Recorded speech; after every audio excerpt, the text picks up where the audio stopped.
A paz do Senhor, meus irmãos, nós estamos aqui nesta noite, já no finalzinho desta noite, para trazermos uma palavra de Deus ao teu coração, uma palavra da parte do Senhor. Já faltando meia hora aí, são 22 horas e 42 minutos. Estamos aqui para tentarmos, nos alimentarmos da palavra de Deus. Mas antes de que alguém venha entrar, nós queremos falar um pouco sobre o que está acontecendo no nosso Brasil, no mundo. As reportagens estão anunciando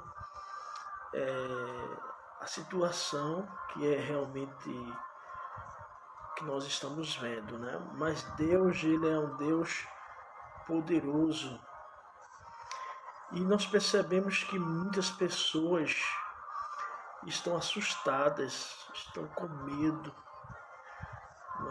Na verdade, não é para menos.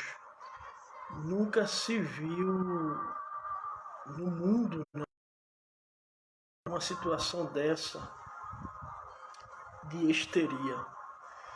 E eu gostaria, antes de trazer uma mensagem de Deus, a paz do Senhor, irmã Luciene Barbosa. Paz do Senhor, filha. Antes de eu trazer uma mensagem de Deus para a gente meditar, para dormir bem, eu gostaria de falar um pouco sobre histeria, o que vem a ser histeria. Quais são os problemas, as causas dessa histeria que as pessoas estão vivenciando, Eu acho que o índice de pessoas com problemas, trancadas em casa, as notícias que surgem não são boas, então há essa histeria, que é uma palavra que está sendo muito utilizada hoje. A palavra histeria, ela vem do grego e significa útero de mulher. Útero, E antigamente acreditava-se que só as mulheres, os filósofos, os pesquisadores, os médicos, os psiquiatras, os psicanalistas, acreditavam que só a mulher podia ter histerias, porque a palavra histeria vem do grego, que significa útero. Mas, com o tempo, foi percebendo também que o homem fica histérico também. Tanto homem como mulher fica histérico e que não tem nada a ver. Hoje, quando alguém vai para um consultório, nunca o paciente vai ser diagnosticado como histeria, porque essa patologia, histeria é uma patologia, ela foi, como é que eu posso dizer, divididas em várias outras patologias, entre elas, ela foi disseminada. Então a histeria hoje, ela é dividida como um transtorno bipolar, ansiedade e também depressão. Então, na verdade, a histeria, ela vai se dividir em vários fragmentos, vai ser fragmentada, Antigamente, a histeria, ser histérico, nervoso, era uma patologia que hoje não mais. Então, mas enquanto as pessoas entram aí, eu quero falar sobre, dentro dessas fragmentações da histeria, que é transtorno bipolar, ansiedade, depressão, eu quero falar sobre a ansiedade, não é isso? A ansiedade, ela é amiga do medo. Tanto a ansiedade como o medo andam juntos. Então, o que acontece? O medo, ele algo natural. O nosso corpo tem uma ferramenta chamada de um disparo, né, de medo. Quando nós nos assustamos com um cachorro bravo, o nosso corpo ele é automático, ele vai mandar para o nosso sistema nervoso, a adrenalina é liberada e ele vai mandar para o nosso sistema nervoso a adrenalina que vai nos fazer correr. E a ansiedade, ela é uma fantasia que nós podemos enganar o nosso cérebro e o nosso cérebro vai mandar para o nosso corpo vários tipos de hormônio que vai ser um mecanismo de defesa do nosso corpo e vai causar essa ansiedade. E hoje nós como pastores estamos preocupados, né, com as pessoas dentro de casa, essa ansiedade está em casa, a ansiedade causa muitas outras patologias como coração acelerado, pressão alta, não é? Então eu venho passar aqui, antes de trazer o estudo, uma reflexão da palavra de Deus, pedir a vocês que tenham calma, confiemos em Deus, tenhamos fé em Deus que isso vai passar, entendeu? Tudo isso vai passar, para que a gente não se torne pessoas medrosas e ansiosas, com medo de viver, até mesmo de viver. Eu venho aqui como pastor, Deus me tocou, estou sentindo de Deus de dizer isso para os crentes. Se os crentes se esconderem, se os crentes ficarem com medo, o que vai ser das pessoas que não conhecem Jesus? Então chegou a hora da gente usar a nossa fé, acreditar que Deus ele é com a igreja. Chegou a hora da gente sair da caverna, sair do medo, da histeria, né? Para não nos prejudicar e confiarmos em Deus, em nome de Jesus. Amém, irmãos? Então vamos, nesse momento, convido a você para fazer uma leitura da palavra de Deus. Irmão Idson chegou, amém? Está tão gostoso, né? A noite está encerrando, a gente poder terminar essa noite estudando a palavra de Deus vai ser excelente, amém? Então o que eu peço aos irmãos é que não fique com medo, não fique ansioso, confie em Deus, tranquilize sua família, sempre trazendo uma palavra de conforto, dizendo a família vai dar certo, Deus está conosco, amém? Lindalva também está conosco. Então, eu trago essa palavra, né?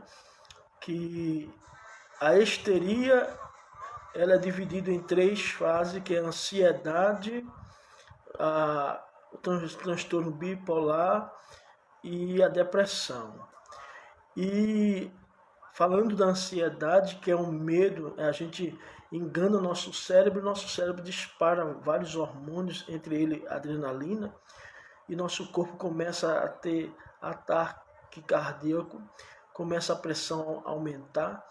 E eu quero pedir aos irmãos que confiamos em Deus. Deus vai nos dar uma estratégia, vai parar essa praga, né? Como fez lá no dia no deserto, quando a praga começou, matou 14 mil homens. E Moisés chamou Arão e disse: Arão, acenda o incenso porque a praga começou. Pode ir lá no livro de Êxodo, de Número. E quando Moisés, Arão, que é o sacerdote, ele começa a passar o incenso, diz a palavra do Senhor que a praga cessou. E eu vou nessa palavra, a praga vai cessar em nome de Jesus. Então tenha calma, os irmãos confiem em Deus, claro, tendo os cuidados, né, necessário, higiênico, de lavar as mãos, de respeitar essa distância social, de cuidar dos idosos, de evitar sair de casa, respeitando os decretos do nosso município, da nossa cidade. Mas não é preciso ter histeria, ter medo, ficar ansioso. Então, como pastor, nós estamos dando essa oportunidade de você parar um pouquinho, de assistir aí as reportagens, os documentários e ouvir, sair um pouquinho lá da casa de Jairo e vir para o meio da multidão onde Jesus está curando, batizando, renovando. Amém, irmão? Quantos podem dizer amém? Chegou também a irmã Edvânia, paz do Senhor, irmã Vânia, Deus abençoe, saudade de vocês. É muita saudade de vocês mesmo. Glória a Deus. Vamos lá, vamos meditar na palavra do Senhor. Eu espero vocês pegarem a sua Bíblia. Hoje vai ser um estudo bem gostoso, bem maravilhoso, um estudo expositivo. Eu espero você pegar a sua Bíblia lá no livro de Juízes, capítulo 6, versículo 1.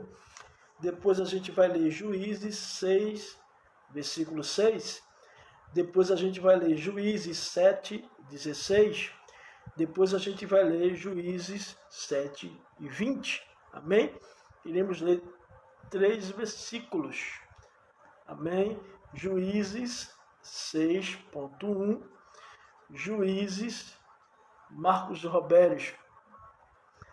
Pai do Senhor, meu irmão. Juízes 6.6. Depois vocês vão para o capítulo 7, agora de Juízes. Juízes, capítulo 7, versículo 16. E depois vocês vão para Juízes, capítulo 7, versículo 20.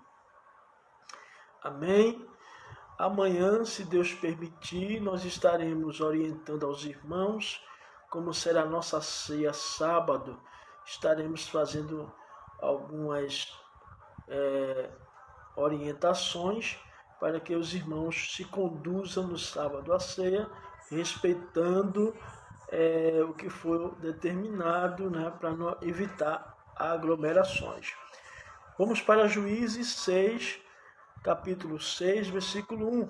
Vamos ver o que está lá. Você já pegou sua Bíblia? Irmão Itz, já pegou a Bíblia, irmão Itz? Amém? Amém, irmão Itz? Pegou a Bíblia já?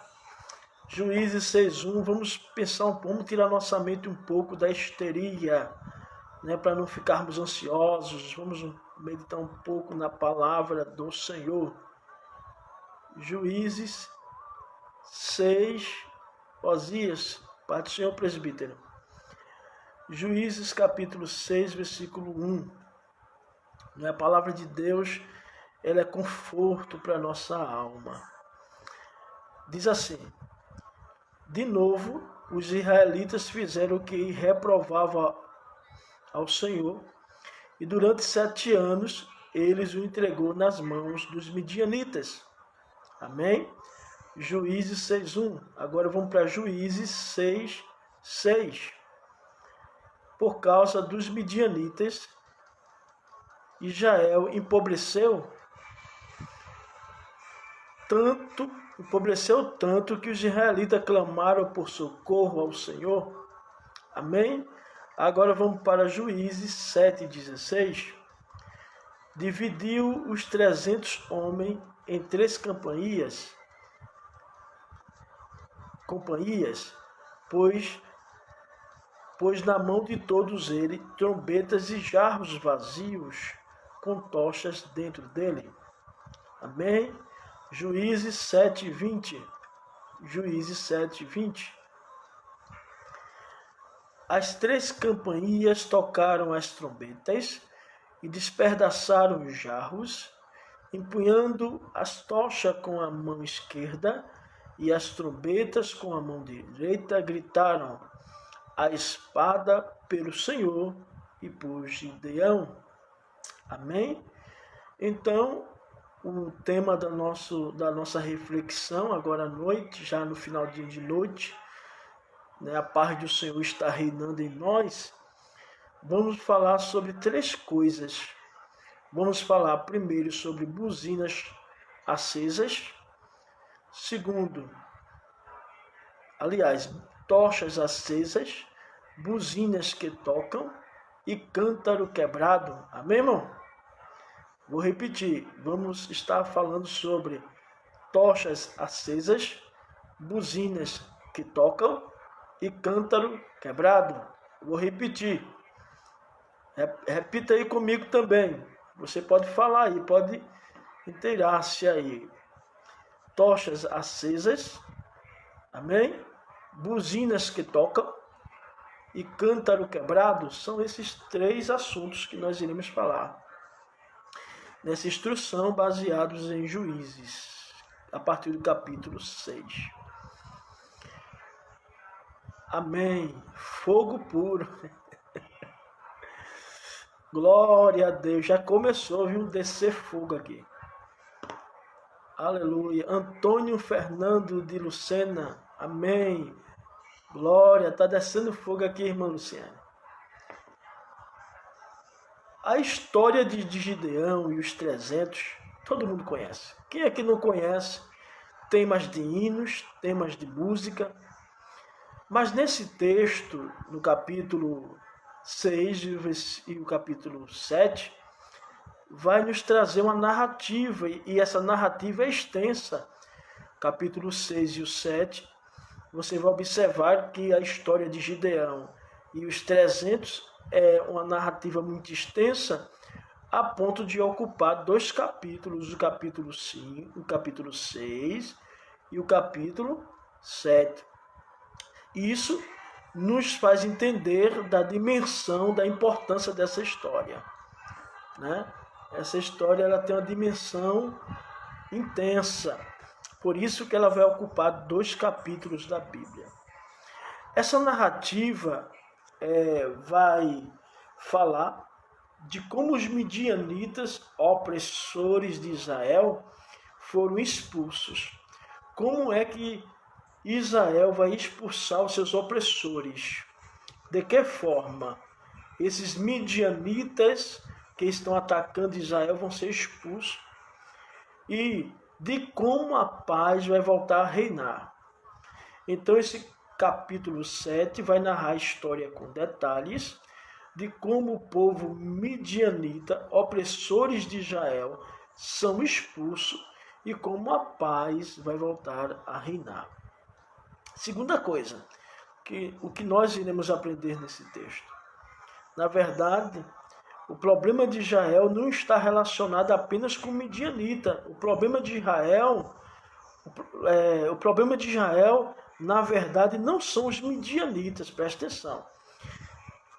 Em grosso, numa visão rápida, numa leitura rápida do texto, nós achamos que o problema de Israel é os midianitas. É uma conclusão em uma leitura rápida do texto. Mas se você for ler o texto mais aprofundado, vocês irão perceber que o problema de Israel não são os midianitas apenas.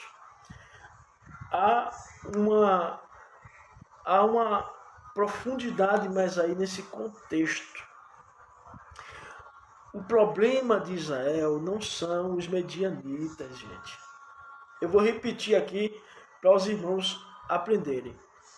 Quando nós olhamos o texto de uma forma mais rápida, a gente vai dizer, oxe, o problema de Israel são os medianitas. Mas se a gente estudar o texto de uma forma mais aprofundada, a gente vai chegar à questão que o problema de Israel é o pecado por eles cometido. O pecado foi que abriu o espaço para que os midianitas invadissem. Israel havia se desviado da devoção sincera a Deus para adorar a Baal. Então, o problema de Israel não é os midianitas. A priori, a princípio, as pessoas irão perceber que o problema de Israel são os midianitas. Um pregador raso irá assim perceber que o problema de Israel são os midianitas. Mas se nós observarmos, o problema de Israel são o pecado, é o pecado. Então, o que é que vai acontecer aqui no texto? Israel está deixando Deus para adorar Baal. Quem é Baal?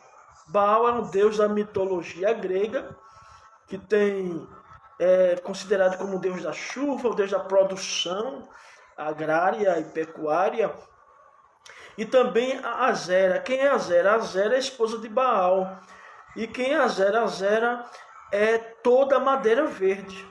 Então Israel vira as costas para o Senhor. Veja que o problema de Israel dá até um tema de pregação.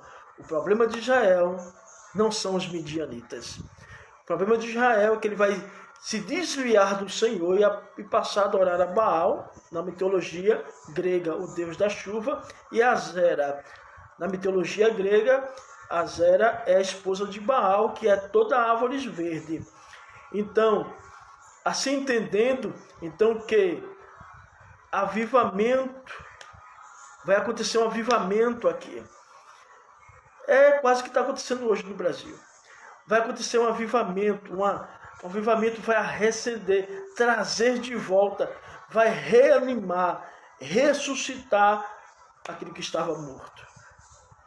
Então, chegamos à conclusão dessa forma, que para que haja o avivamento, Gideão vai dizer assim, ó, buzina acesa, tochas acesas, buzinas que tocam, cântaro quebrado, esses são os elementos que vão causar avivamento. Vou repetir, repita comigo aí vocês, tochas acesas, buzinas que tocam e cântaro quebrado, são esses três elementos que promovem o avivamento. Vamos lá, tochas acesas, cântaro quebrado e buzinas que tocam.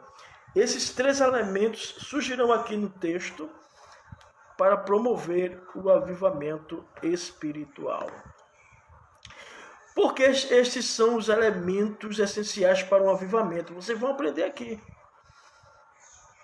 Só um avivamento espiritual poderá expulsar os midianitas. Só através de um avivamento espiritual Deus poderá expulsar os midianitas. Amém, irmãos? Quem está entendendo isso aí? Vamos lá. Quais são os três elementos essenciais na vida da igreja hoje? O que é que a igreja hoje precisa para que os midianitas sejam expulsos? Irmão, está entendendo tudo, né, irmão? Eita, estou sentindo já a presença de Deus. O que é que os midianitas, o que é que nós precisamos? Quais são as ferramentas? Quais são os elementos que a igreja deverá tomar posse dele para expulsar os midianitas? Primeiro, são tochas acesas, buzinas que tocam e cântaro quebrado. Esses são o segredo do verdadeiro avivamento.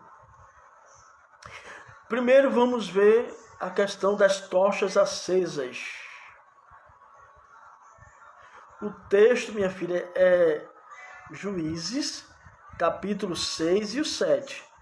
Os versículos de Juízes, sim, Juízes 6 e 7. Amém? Ok? Só um momento, me aguarda aqui.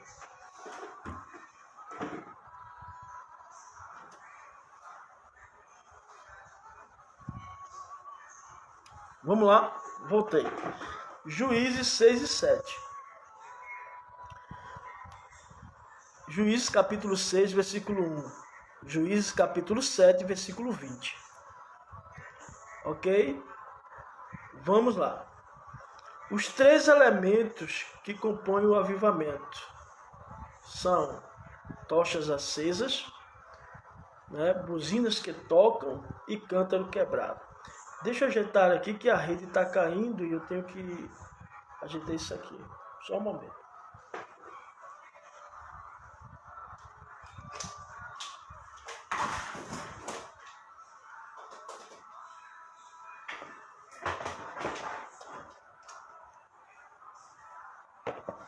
Voltei. A energia estava caindo aqui. Vamos lá. O primeiro elemento que nós iremos estudar é tochas acesas. Essa tocha acesa representa a necessidade de um avivamento. A igreja hoje, ela necessita, para que os midianitas sejam expulsos, os perturbadores de Israel precisam ser expulsos, a igreja precisa de um avivamento. E isso você vai encontrar a partir do capítulo 6, versículo 1 ao 24. Nessa narrativa, você vai ver a situação de Israel. Como é que Israel está, a decadência de Israel. E você vai notar, como leitor da Bíblia, como pregador, como leitor expositivo, você vai observar que do capítulo 1 até o capítulo 24, há uma necessidade de restauração, de avivamento, porque Israel está decaída.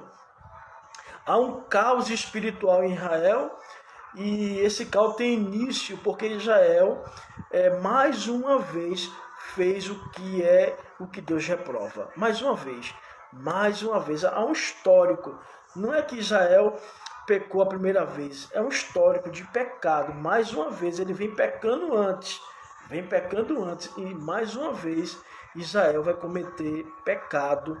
E no capítulo 6, versículo 1, Israel vai fazer o que Deus não aprova. Fazer o que Deus não aprova é se jogar na mão do inimigo. Quando Israel passa a fazer o que Deus não aprova, ele está sendo lançado na mão dos midianitas. Segundo lugar, fazer o que Deus reprova é dar legalidade ao inimigo de domínio. Então, eu disse lá na frente que o problema de Israel não são os midianitas. O problema de Israel é a legalidade que ele dá para os midianitas entrar na sua terra. Isso levando para o reino espiritual, o problema não são os midianitas, mas a legalidade que a gente dá para os midianitas operar. E que legalidade é essa? É o pecado. O pecado abre portas para que a mão de Deus saia de sobre Israel. A mão de Deus está sobre Israel. Quando Israel peca, a mão de Deus se retira de Israel. O que acontece? O pecado vai deixar as portas abertas e os midianitas vão vir agora, porque Israel não está com nenhuma proteção. E a proteção de Israel é Deus. Então o pecado, ele abre porta da legalidade para o domínio dos midianitas. Fazer o que Deus reprova é plantar e o inimigo invadir. Tudo que Israel plantava, o inimigo invadia, o inimigo roubava. Então fazer o que Deus reprova eu vou repetir aqui. Fazer o que Deus reprova, quando a gente passa a fazer o que Deus não se agrada, a gente está dando legalidade aos midianitas. Então o problema não são os midianitas, mas o problema está em mim, porque eu me afastei, não estou fazendo o que Deus quer, então eu estou dando legalidade para que o inimigo invada, roube tudo o que eu plantei. Nós plantamos e não colhemos. A gente faz e parece que a gente está lutando contra a maré. Quem já percebeu isso?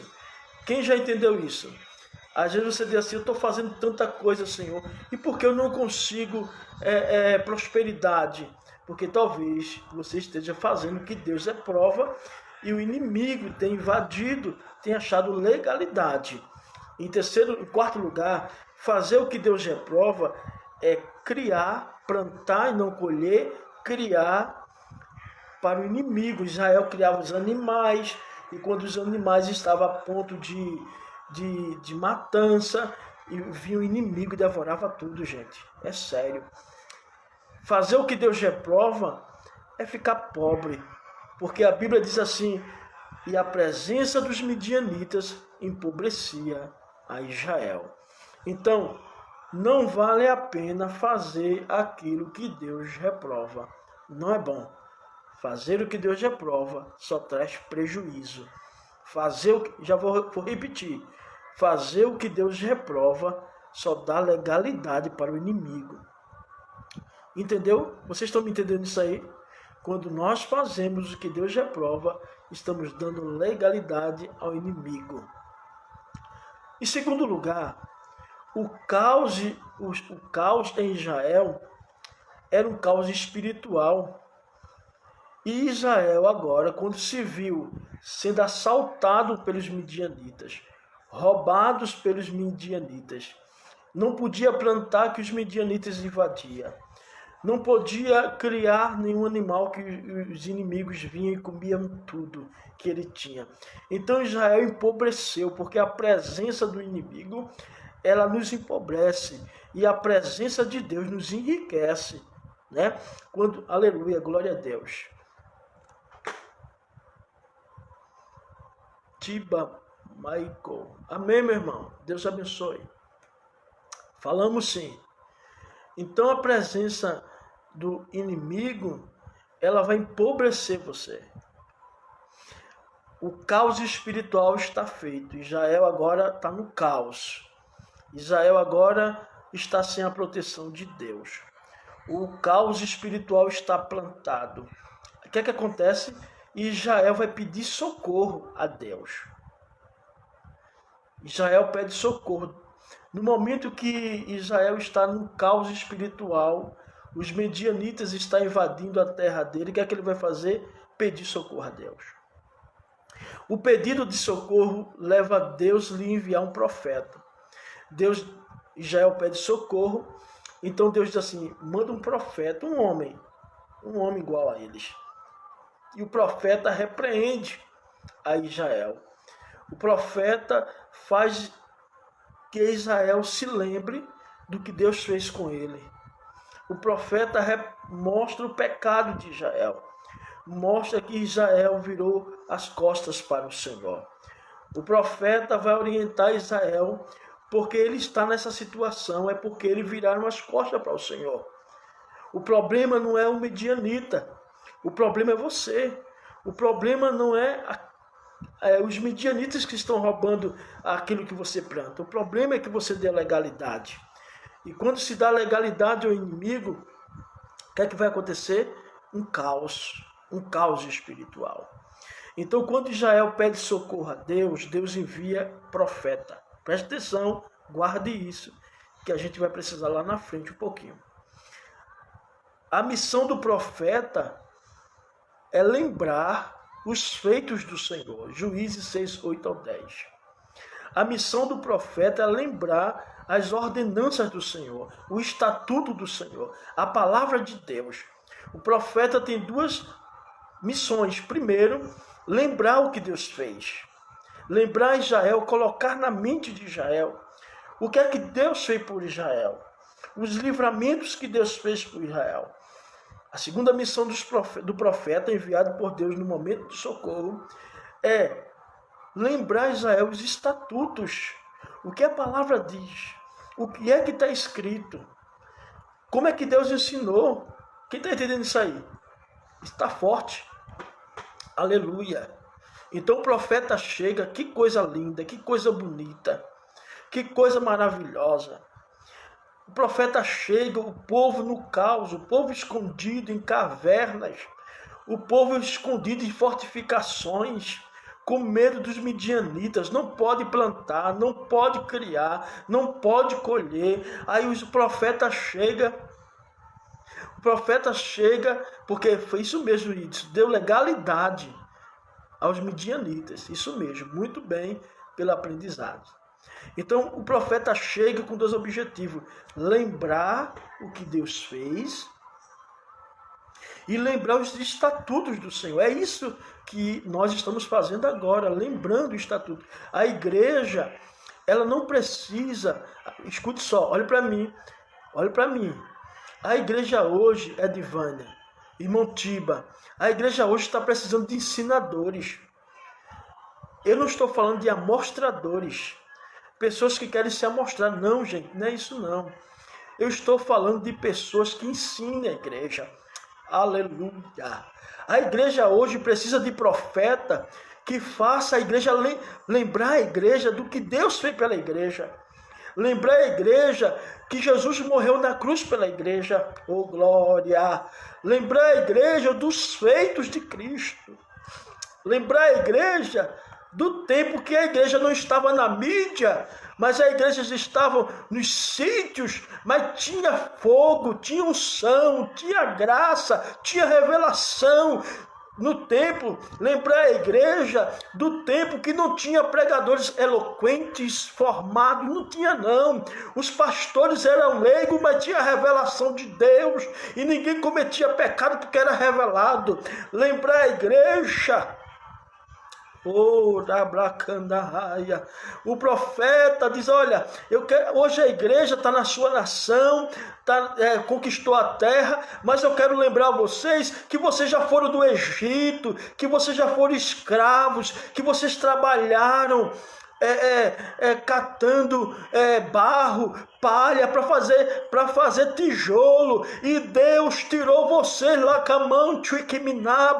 lá do Egito. Eu venho como profeta de Deus para lembrar a igreja do que ela era.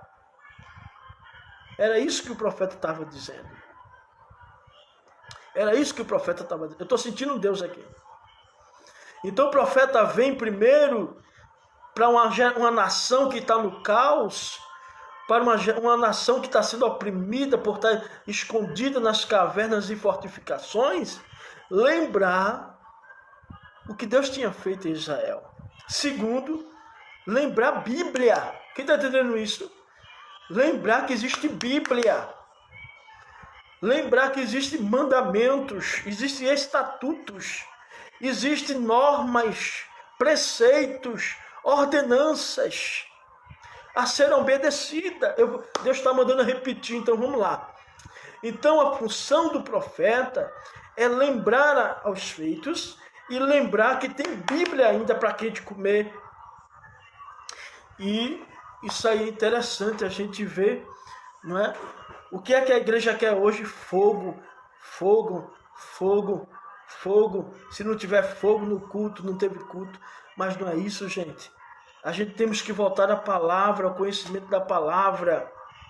Então, o caos espiritual fez o povo pedir socorro. O povo, ao pedir socorro, Deus manda profeta. O profeta é para lembrar Israel dos feitos e das ordenanças. E o pedido de socorro leva a Deus a enviar anjos também. Quem está entendendo isso aí? Diga assim, repita-se comigo. Escuta aí, presta atenção no que eu vou dizer. Diga assim, Deus envia profeta. Repita comigo. Deus envia quando o povo pede socorro. Vamos lá, com calma, não tem pressa não. Nossa pretexto aqui não é audiência não. Vamos lá. Deus envia, quando o povo pede socorro, Deus envia profeta. Diga, repita comigo.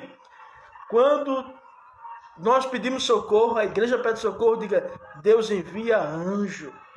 Amém, irmão? Então, depois que o povo pede socorro a Deus, Deus envia um anjo. Preste atenção, confira comigo no Juízes capítulo 6, versículo 11 ao 12. Aí eu tiro uma ideia aqui. Sim ou não? Está conferindo aí? Deus envia anjos e Deus envia profeta. Amém, irmão? Envia ou não? Áurea Ferreira, Marcos Jobélio está dizendo amém. Áurea está assistindo. Mas vamos lá. Deus vai enviar profeta. O profeta tem a missão de lembrar o povo. Lembrar o povo o quê? Duas coisas. Lembrar o povo os feitos outrora e lembrar o povo o estatuto. Tem Bíblia. Também Deus envia anjo em resposta do povo. Amém. Deus envia anjo.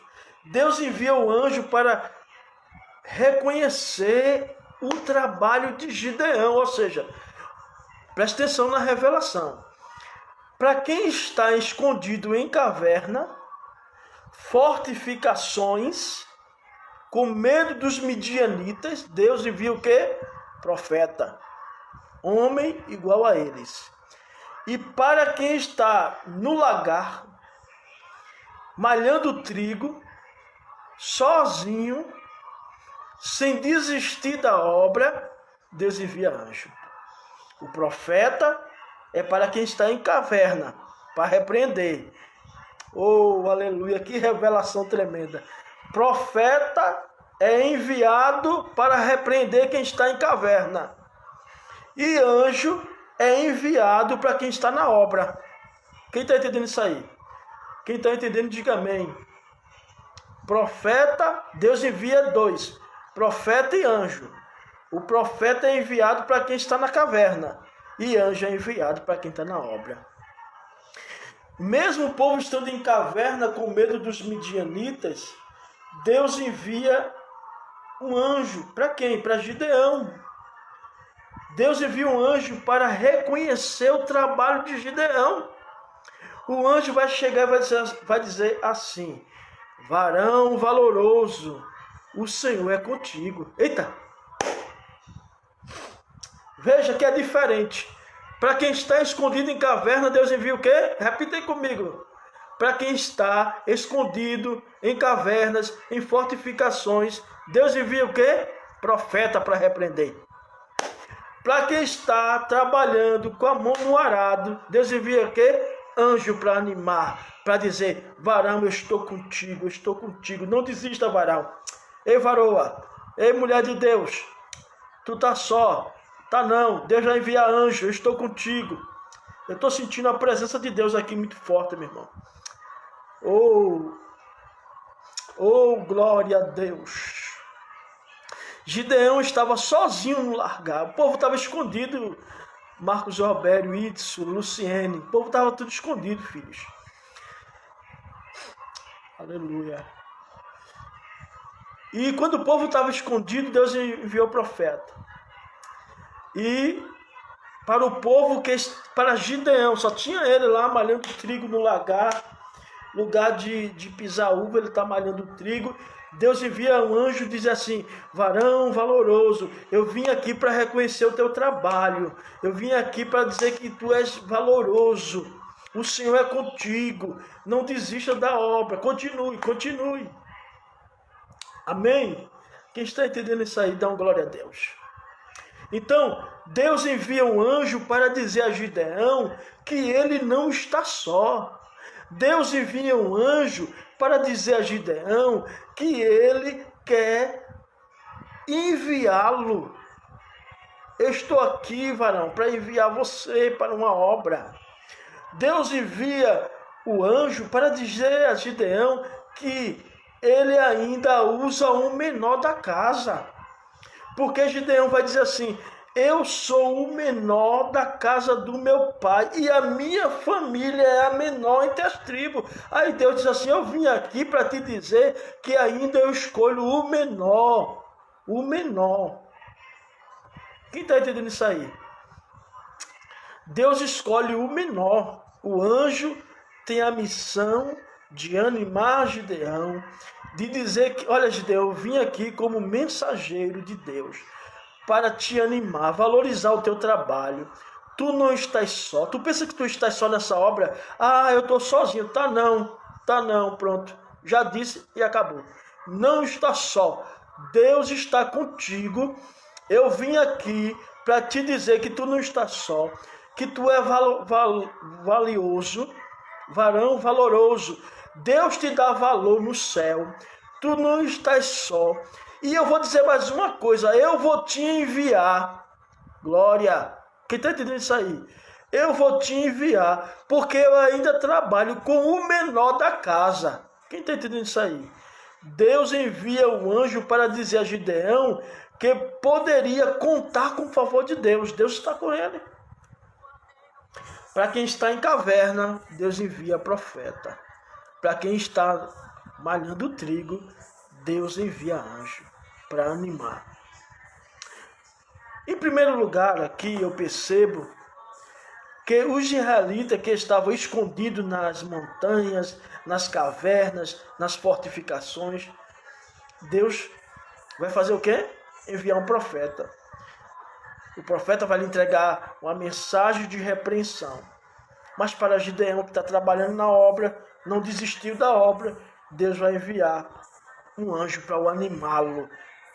Em segundo lugar, nós aprendemos que o motivo dos israelitas pedir socorro não foi o arrependimento.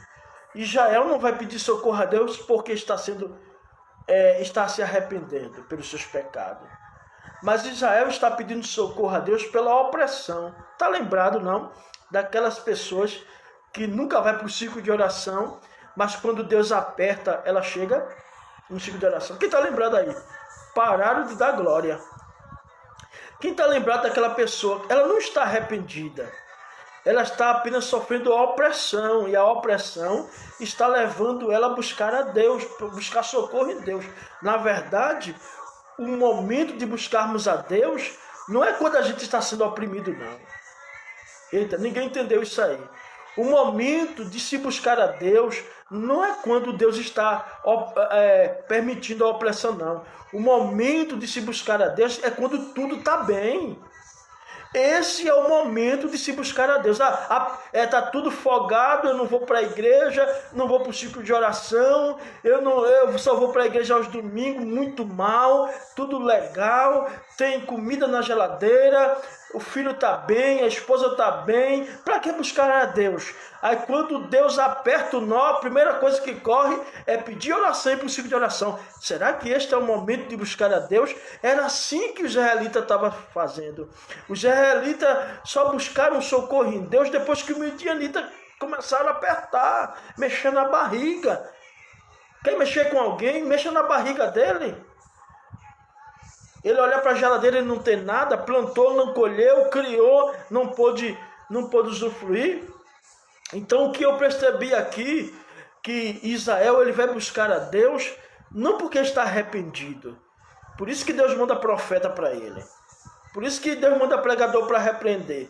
Não adianta, eu não vou para esta igreja porque o pastor prega pesado. Vai para outra, o mesmo Deus que opera nesta igreja está operando na outra, dizendo assim, se converte. Porque, na verdade, o que levou Israel... Eu estou sentindo Deus aqui, irmão. O que levou Israel a buscar a Deus, infelizmente, mas eu tenho que dizer isso. O que levou Israel a buscar a Deus não foi os midianitas, porque os problemas de Israel não é o midianita. O problema da nação brasileira não é o coronavírus. O problema da nação brasileira é o pecado. Eita, ninguém deu glória. O problema é esse. Entendeu? Aí... Graças a Deus, hoje todo mundo está buscando a Deus, todo mundo está adorando a Deus, mas era para ter adorado antes. Quem está entendendo isso aí? Ninguém entendeu. Se entendeu, dê glória. Então, o que é que eu observo aqui no texto? Que o pecado leva à opressão, e essa opressão levou o povo a buscar a Deus ainda que a pus.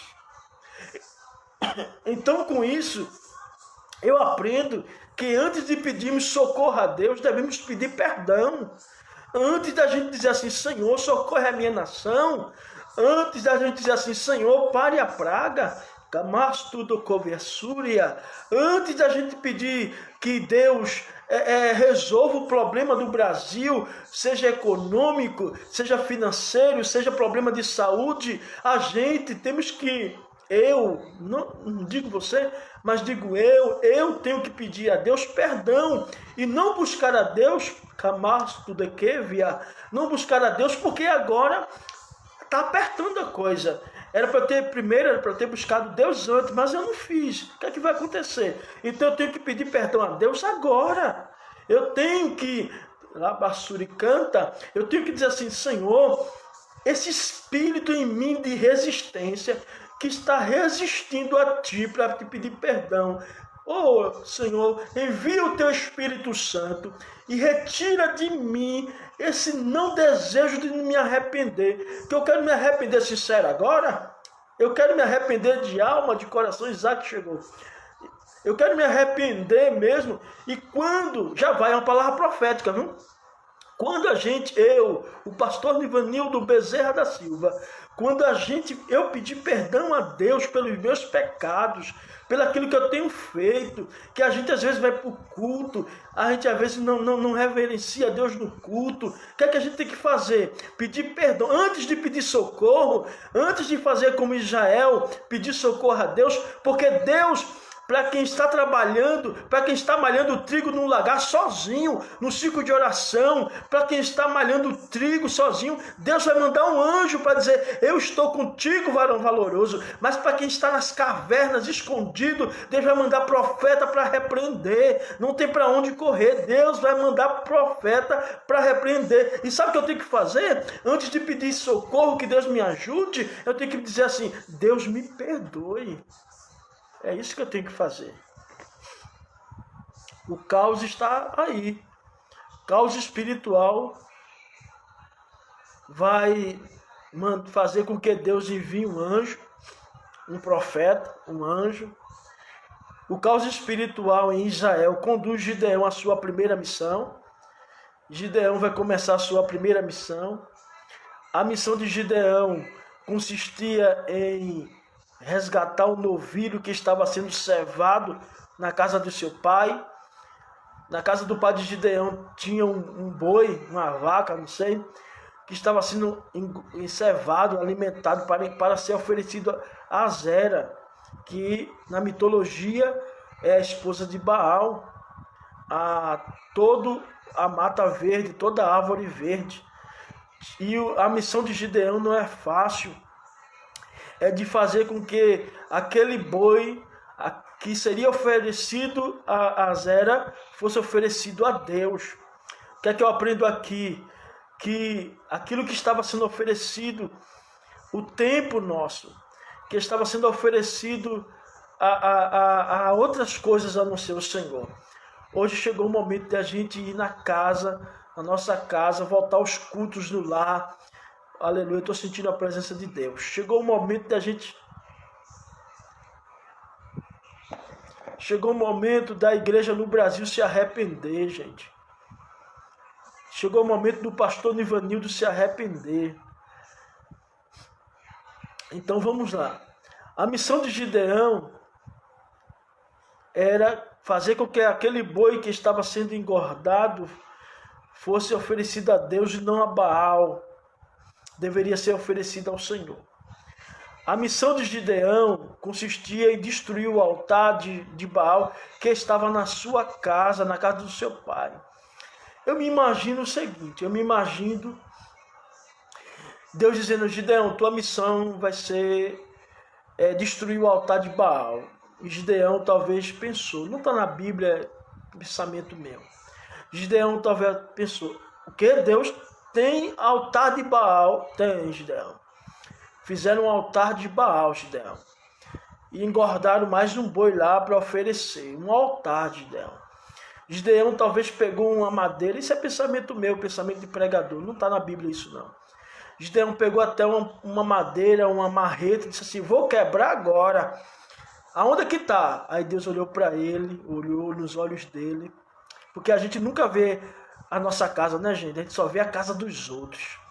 E talvez Gideão disse: qual é a casa que está, que eu vou derrubar agora esse altar de Baal? Aonde é que está essa casa? Gideão brabo, né? Isso é pensamento meu.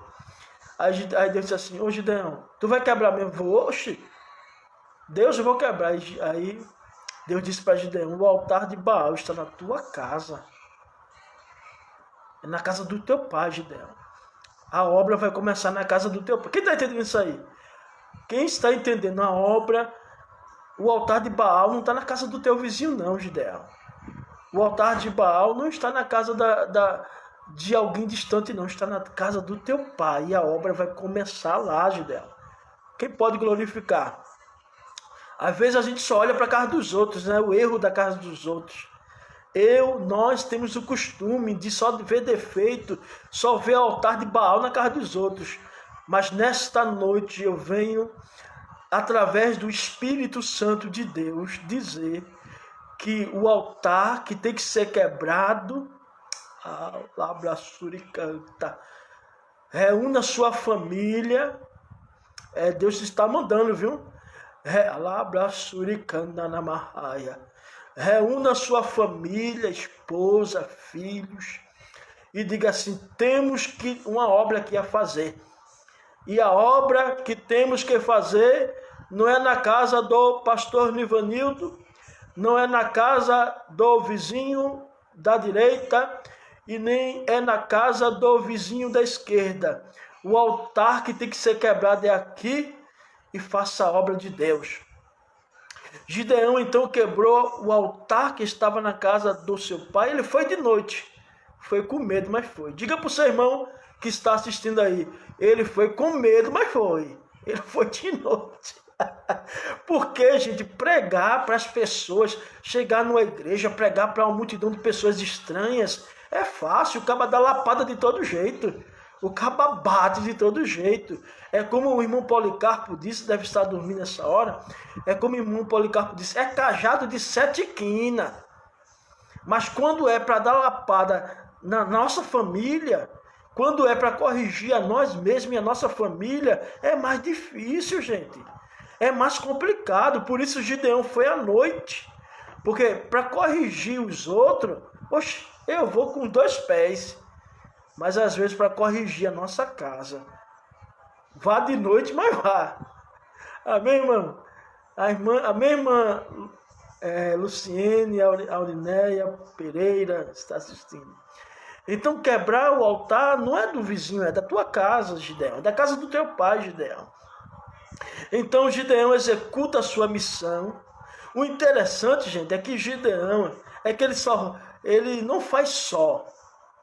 Ele vai precisar de homens e mulheres para ajudar, ele já tem 12. Vocês entenderam aí que lá no texto ele estava malhando o trigo no largar? Mas Deus vai mandar gente para te ajudar e vai mandar 12 homens para ajudar. Amém, irmão? Glória, isso é uma profecia de olho aberto. Glória a Jesus. Então ele já não está só. Quando ele está malhando o trigo no largar, ele está só. Mas quando ele vai malhar, quando ele já vai destruir o altar de Baal, já tem 12 com ele, já tem 12 novos convertidos, irmã Josenilda, que está aqui nos assistindo. Então Gideão estava só, agora já tem 12 novos convertidos prontos. Vocês sabem que novo convertido é cheio de Deus. É onde que tem altar? Lá na minha casa. Vamos lá. Pense num povo cheio de Deus e afoito. É um novo convertido. Por isso que o Senhor diz assim, olha, volta ao primeiro amor. Eita, Policarpo chegou. Policarpo é fogo demais esse homem aí, Policarpo.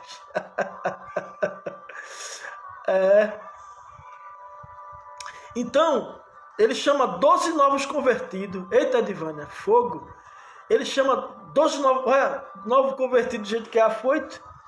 Novo convertido, primeiro amor, cheio da palavra.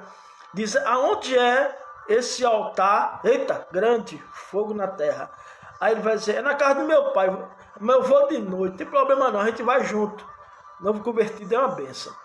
Então Gideão já não está só mais, ele está com 12 pessoas. Agora no texto você vai ler. Então a missão de Gideão é agora, né, destruir o altar de Baal. E ele vai fazer isso aí na casa do seu pai, né, o altar está lá.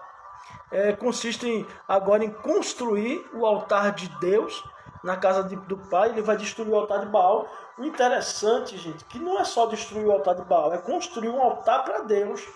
Destrói-se o altar de Baal. Eu fiquei muito maravilhado em ver esses dias agora as famílias, né, cantando em casa. O altar de Baal foi destruído, né? A gente só via mais em frente da televisão, me incluo também. A lapada vai para todo mundo. Tem que apanhar todo mundo. E hoje eu vejo as famílias reunidas em casa, com violão, construindo um altar para Deus. Foi isso que Gideão fez. Construiu um altar para o seu pai, na casa do seu pai, um altar de adoração.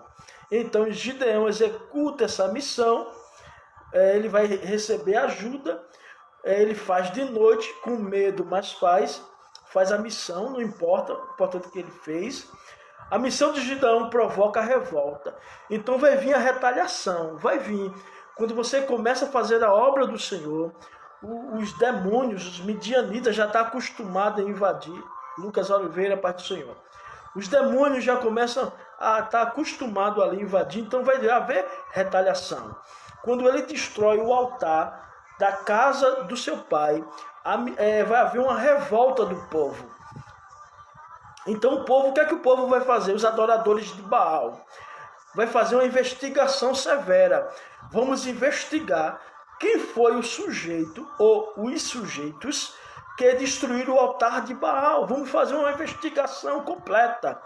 Fizeram a investigação e descobriram na investigação que a única pessoa que estava convertida ali, que estava cheia de Deus, era Gideão. Então disseram assim, isso aí foi Gideão, o filho de Joás. Entendeu? O filho de Joás. Então, e começaram fazendo ameaça, Juízes 6:29, e se levantou até para matar Gideão. Amém, irmão? Então, presta atenção, quando nós nos levantamos para fazer a obra, para desfazer os altares de Baal, vai haver retaliação. A missão efetuada por Gideão já havia acendido a chama no coração do seu pai. Havia já 12 novos convertidos, e agora o primeiro convertido da sua família foi o seu pai. O pai que construiu o altar, o pai que estava engordando o boi. Ele viu Deus purinho na vida de Gideão. E você vai perceber que o pai de Gideão, Joás, se converteu por quê? Lembra, irmãos, que a árvore aonde Gideão estava malhando trigo, a árvore aonde o anjo do Senhor encontrou Gideão, a árvore pertencia a quem? A Joás. Aquela árvore representava Azera. Lembre, irmão, que o novilho que estava sendo servado para Baal pertencia a quem? A Joás. Lembre, irmão, que quem era o altar? De quem era o altar de Baal? De Joás. Lembre onde Deus mandou construir o altar do Senhor, na casa de Joás. A missão de Gideão não está sendo em vão, pois a chama do avivamento, a tocha acesa, já ardia no coração do seu pai, o pai idólatra, o pai que tinha uma árvore, a Azera, o pai que tinha um altar de Baal. Este pai de Gideão vai se converter ao Senhor. Por quê? Porque quando as pessoas dizem, vamos matar Gideão, o pai dele se levanta e diz assim, olha, se Baal é Deus, então Baal se defenda. Hoje ninguém aqui morre não. Hoje ninguém aqui mata meu filho não. Se Baal é Deus, o próprio Baal toma a providência. Eita, fogo. E como é bom a gente estar no ministério e ter alguém para defender a gente. Não é? O amigo não é aquela pessoa que diz assim, eu estou contigo. O amigo não é esse. O amigo não é aquele que passa a mão nos nossos ombros. O amigo não é aquele que quando alguém está falando de você, ele está do lado, mas está calado. Não está concordando, mas está calado. Fica lá, ali perto. O amigo é aquele que diz assim, não, o quê? Está falando de quem? De José? Não, ele é meu amigo, você não vai falar dele não. Hoje ele não morre na tua língua não, porque eu estou aqui, Joás está aqui, e no coração de Joás tem fogo de Deus, a tocha está acesa. Amém, irmãos? Ninguém deu glória, ninguém deu aleluia, né? Então Joás se converte pela estrutura do texto. Ele se converte, defende Gideão. E agora, o que é que vai acontecer na história? O segundo ponto, já está melhorando o caos. Haverá buzinas que tocam. Ela vai representar o chamado de Deus. Depois do avivamento que está acontecendo ali, altares de Baal sendo destruídos, pessoas se convertendo, não morre ninguém hoje. Não é? Aí está havendo um clima espiritual, os demônios estão indo embora daquela nação, os demônios já vai, viu? Já vai, me ajuda aí em oração, me ajuda aí as irmãs que estão aí do outro lado, me ajude. Os demônios que estavam cercando aquela nação, os demônios que estavam perturbando aquela nação, os demônios que estavam trazendo miséria, porque tinha legalidade. E qual era a legalidade? A legalidade era o pecado.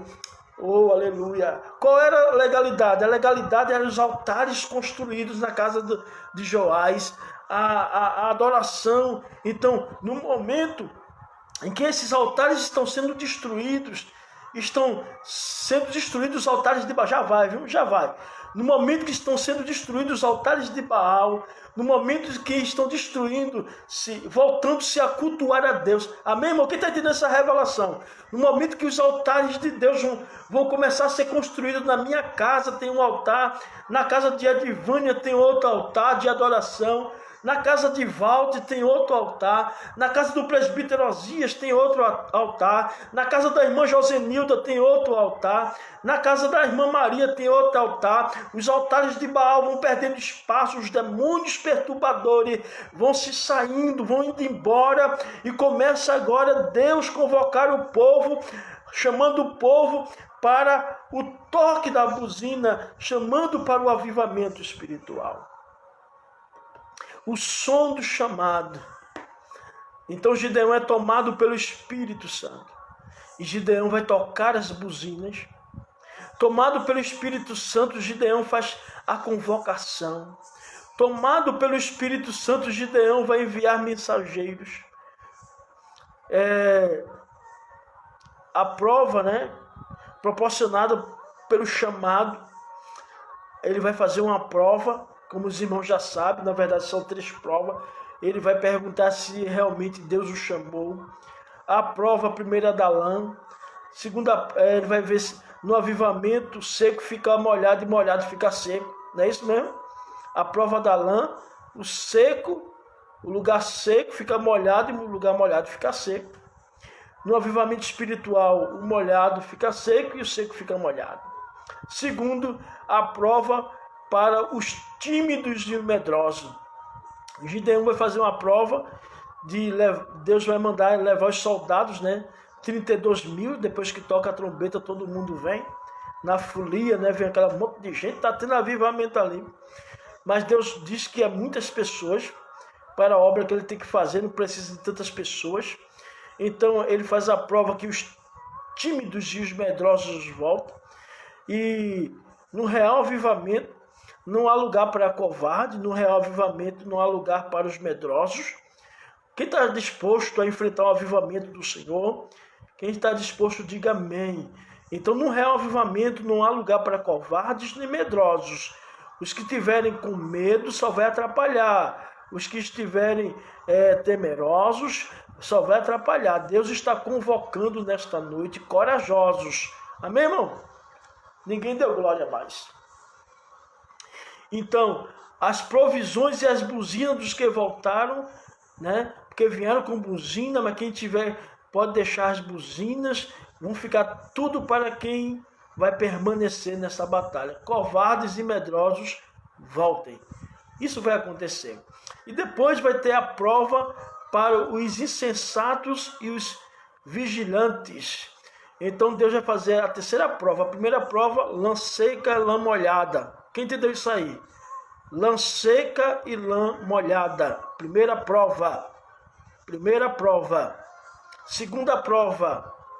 Os covardes e medrosos voltem. Se em tempo de batalhas espirituais a igreja se acovardar ou tiver medo, não é? Então, pode ficar em casa. E os covardes e medrosos voltem. Agora a prova dos insensatos. Quem é insensato, quem não tem conhecimento nem vigilância, bebe água como se fosse um cão. Mas quem é vigilante, bebe água lançando na boca. Essa é a prova. Então, depois que tocada a buzina, chega as pessoas, é feito as provas. São 3 provas aí. A prova da lã, existe a prova dos covardes e medrosos, existe a prova dos sensatos e vigilantes.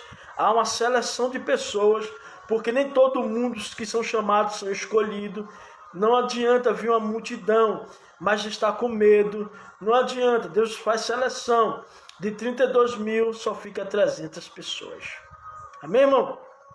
Então, o terceiro ponto Nós vimos as buzinas tocando, agora vamos ver os cântaros quebrados, quebrantamento espiritual.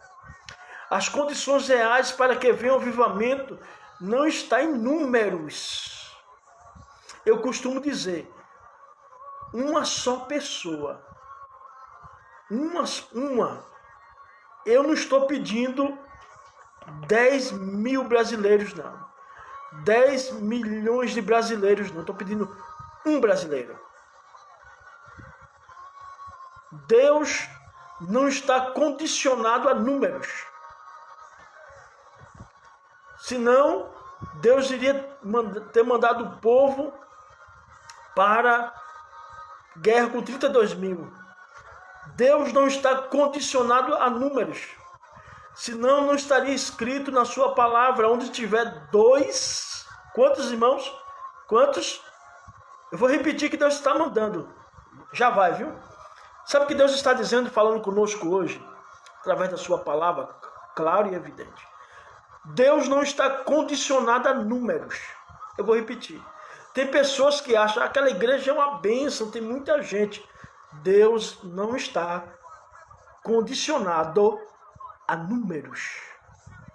Senão não estava escrito na sua palavra, onde estiver 2 ou 3 reunidos em meu nome, eu estarei no meio deles. Eu vou repetir que está gostoso.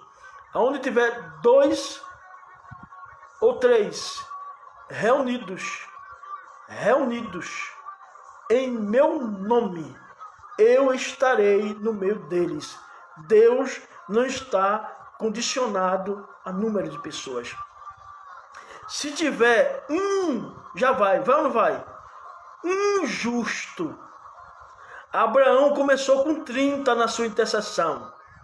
Se tiver 30 justo, se tiver 25 justo, se tiver, ó Deus, tu vai destruir a cidade se tiver 20 justo. Não destrua, Abraão. Mas se tiver 10, Deus. Se tiver 10, Deus, eu também não destruo, Abraão. Se tiver 5, Deus, se tiver um justo, Deus mudará a nossa nação.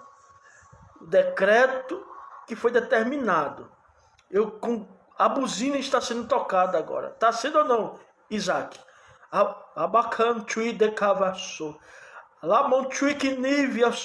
A Bíblia diz que o Espírito Santo, lê o texto lá.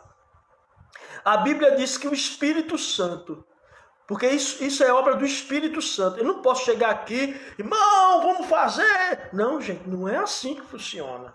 Irmão, vamos todo mundo para a rua. Não é assim que funciona. Vamos fazer o que todo mundo está fazendo. Não é assim que funciona. A Bíblia diz, lê o texto, por isso que eu sou muito voltado ao texto bíblico.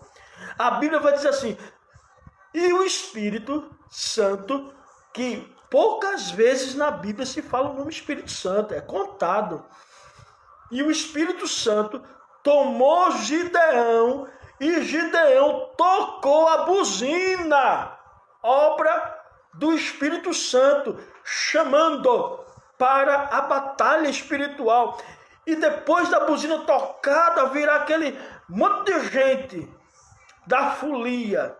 Deus disse, não quero folia aqui. Eu não estou condicionado a número de pessoas. Eu sou Deus. Eu opero, eu faço como eu quero. Eu quero pessoas sinceras, vigilantes. Manda os covardes e medrosos ir embora.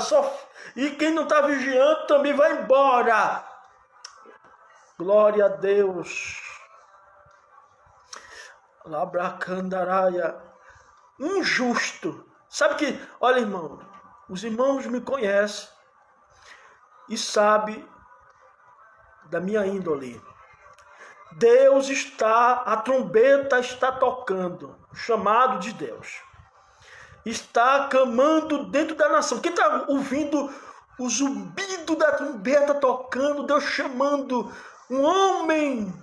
Lá em Isaías diz assim, em Jeremias, né, se eu não me engano, um homem, para ficar na brecha, Não precisa de multidão, um só.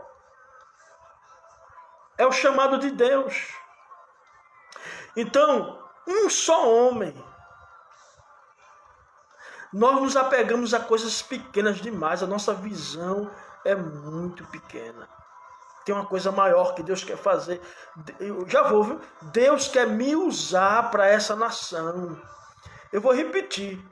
Deus quer me usar para essa nação. Deus quer usar você para essa nação. Então, as condições reais para que venha o avivamento não está relacionada a número.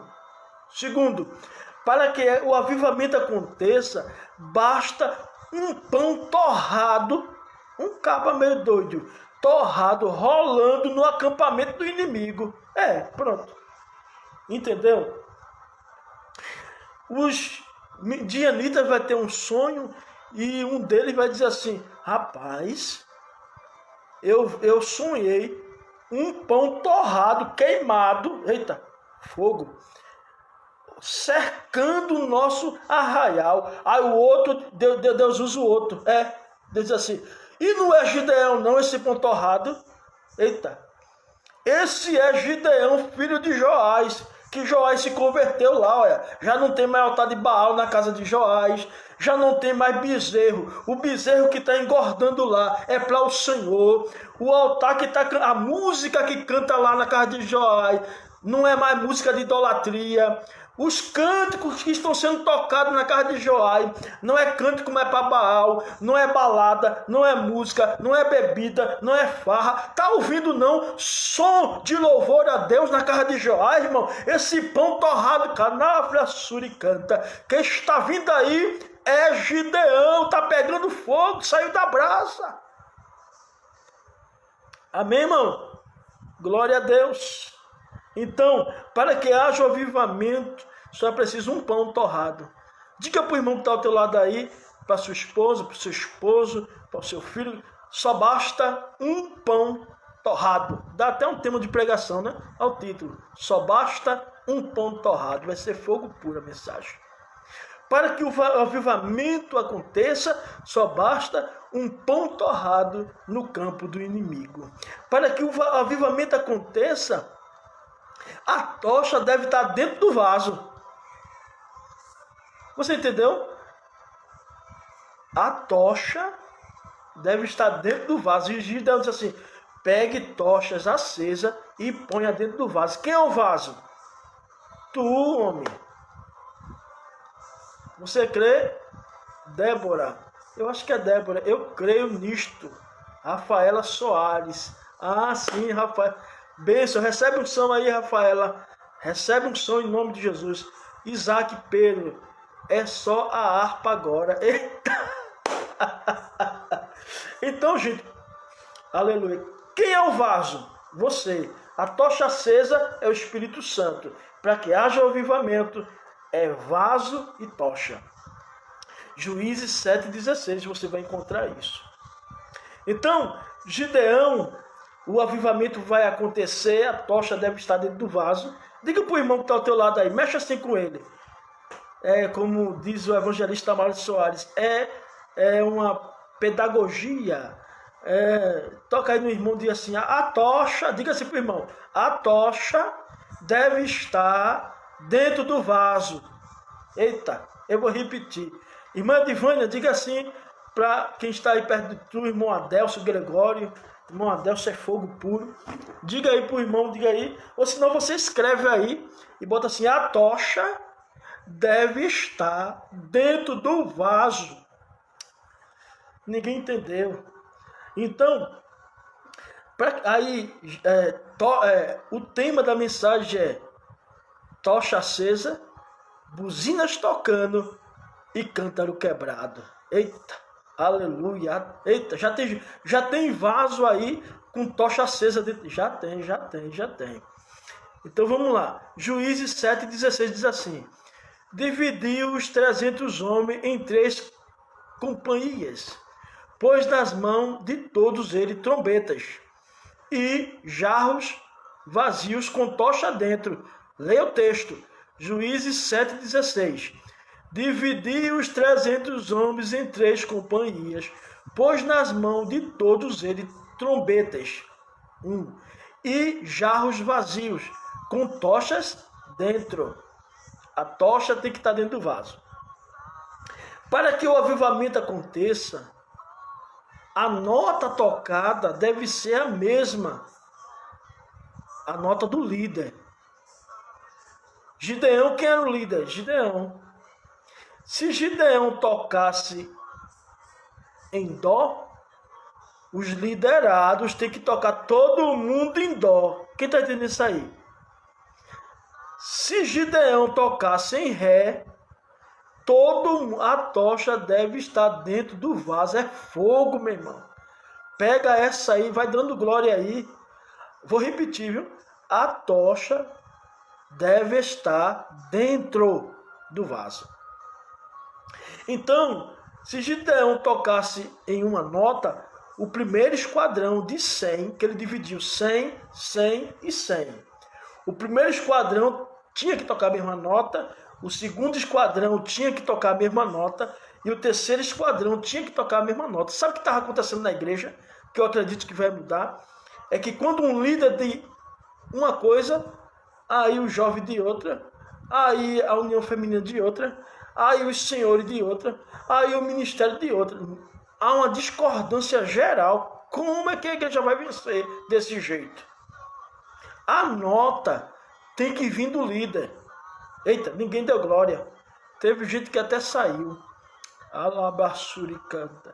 Então a nota tem que vir do líder. Dó. Primeiro esquadrão, dó. Segundo esquadrão, dó. Terceiro esquadrão. Todo mundo falando numa linguagem só. Provavelmente os midianitas não iriam temer se cada um tocasse num tom diferente. Quem toca trompete deve saber disso. Ia ficar uma desafinação. Mas quando todos tocam na mesma nota, o que os inimigos vão pensar? Tem muita gente com Gideão. Precisamos correr, porque tem muita gente com Gideão. Quando nós começamos no Brasil, as igrejas no Brasil, cada uma toca uma nota diferente. Cada líder toca uma nota diferente. Cada pessoa de uma coisa. Eu penso que é isso, eu penso que é aquilo. Gente, eu não tenho que pensar. Eu tenho que ler e ver o que a Bíblia está dizendo. É isso que eu acho que é assim. Não é acho que é assim. O que a Bíblia diz sobre isso. Essa é a verdade. Quando aprendermos a tocar uma só nota, colocaremos os nossos midianitas para correr.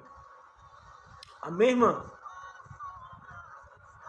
Para que aconteça o avivamento, todos devem tocar na mesma harmonia, amém, irmãos? Na mesma nota. Para que o avivamento aconteça, todos devem entoar o mesmo grito: espada do Senhor e espada de Gideão. Todo mundo deve falar, e o Senhor e o seu líder, Gideão. Se ficarmos divididos, não haverá condições de colocarmos os midianitas para correr. Para que o avivamento aconteça, o cântaro deve ser quebrado.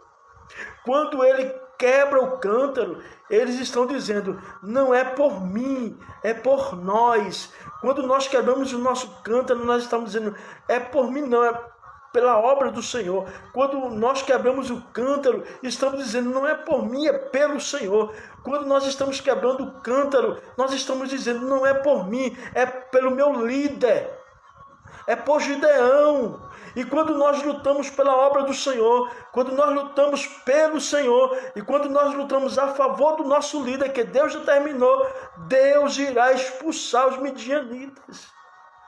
E para concluir essa mensagem, já demorei demais, era apenas reflexão. Eu vou concluir dizendo: amém, irmão? Amém, irmão Clemilda? Eu vou concluir dizendo: para que o avivamento de fato aconteça no Brasil, é necessário alguém com o coração pronto para acender a tocha, para tocar a buzina e para quebrar o cântaro. Está lembrado da mulher? quando a mulher se encontra com Jesus, lá no tanque, ela vem com a vida desgraçada, vamos dizer assim.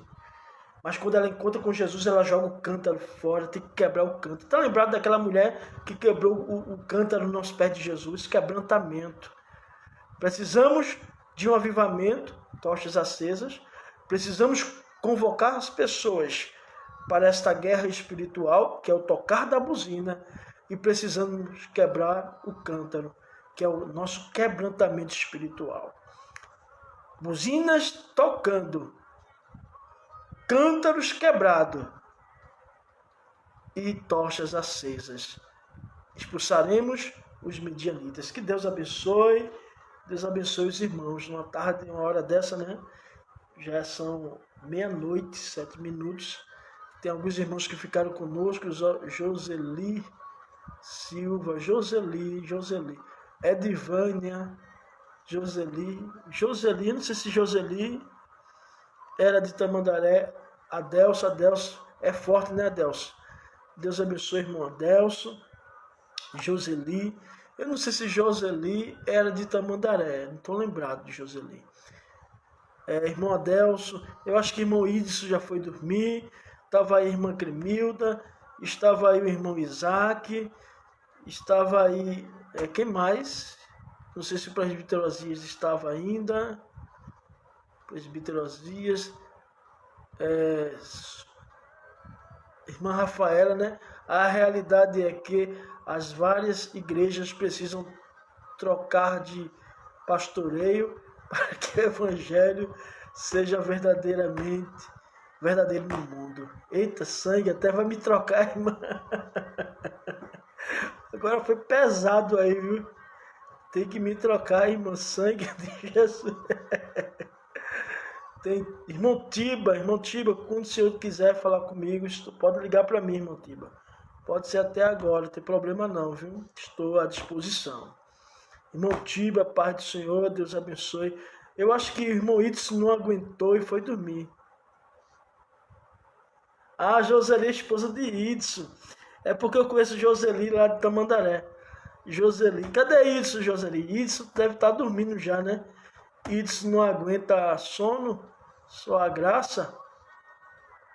Joseli, esposa de Idson. Porque demora, né? Vir a resposta. A irmã disse que tem que tirar os pastores. Edivânia, glória a Deus. Isaac Pedro, nós somos a tocha que deve incendiar no nosso Brasil. Muito bem, meu filho. Deus abençoe o Senhor, pregador da palavra do Senhor Jesus. Rafael Rodrigues, de Trindade, entrou agora. Nós estamos terminando, Rafael. Ele está aqui assistindo comigo. Eita, glória! Eita, fogo puro, irmão Adelso. Deus abençoe os irmãos, fique na paz. Amanhã é outro dia, estaremos juntos, orando. Vamos agora dobrar os nossos joelhos pela nossa nação, pelo nosso Brasil. Deus abençoe.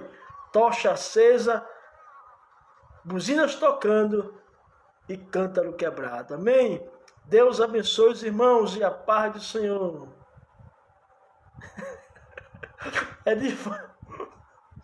Edivânia colocou, não troca meu pastor.